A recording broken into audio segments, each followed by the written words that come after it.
intention of this standard is to ensure that a person's acute deterioration is recognized promptly, and appropriate action is taken.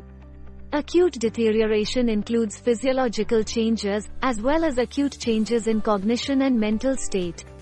There are 3 criteria to meet this standard: clinical governance and quality improvement to support recognition and response systems, detecting and recognizing acute deterioration, and escalating care.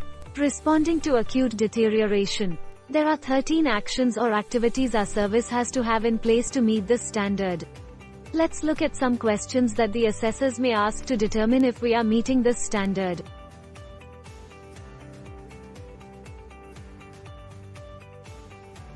How does your service build recognizing and responding to acute deterioration into your safety and quality systems? We have a set of policies that outline practice in relation to recognizing and responding to acute deterioration. We have an incident management system where we record incidents relating to acute deterioration. A root cause analysis is undertaken of serious incidents. Review of these incidents has resulted in practice changes along with changes in policy.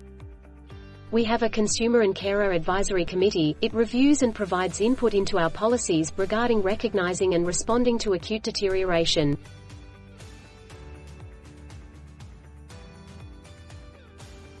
How does your service ensure that clinicians have the skills to monitor consumers for acute deterioration, and what documentation systems are in place to monitor for acute deterioration? We use the Between the Flags system to monitor the physical health of our consumers.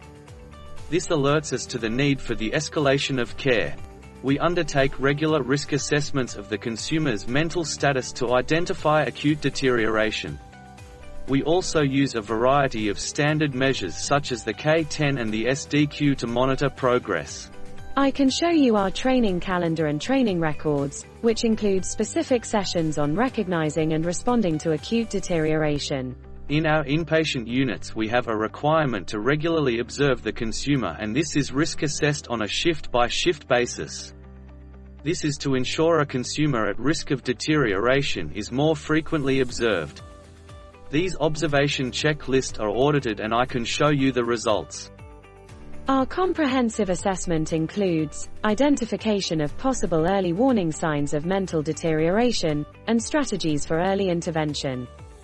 We ask consumers to sign their care plans, to demonstrate their involvement in individual monitoring. There are regular audits of the completion of these plans.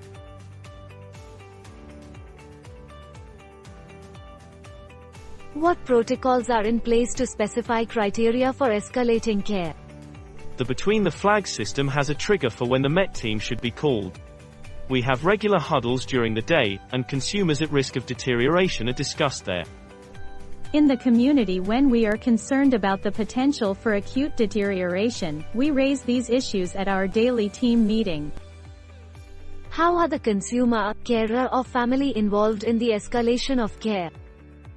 We have signage that encourages consumers, carers and families to raise concerns with staff regarding potential deterioration.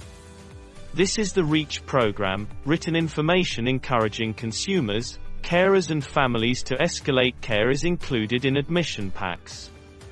We have undertaken a round of staff education on the program and the need for open disclosure, and I can show you training records. Escalating care is included in our education and training sessions. These sessions have been developed with consumer input. Our service ensures that staff are trained in basic and advanced life support, and I can show you training records.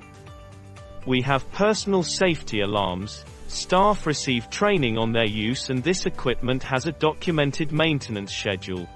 The assessors will ask you questions about recognizing and responding to acute deterioration, how you gain access to the policies and procedures that guide your practice in relation to recognizing and responding to acute deterioration. The training you have received about recognizing and responding to acute deterioration, and how we work to improve our systems for recognizing and responding to acute deterioration. What other evidence could your service provide to meet this standard?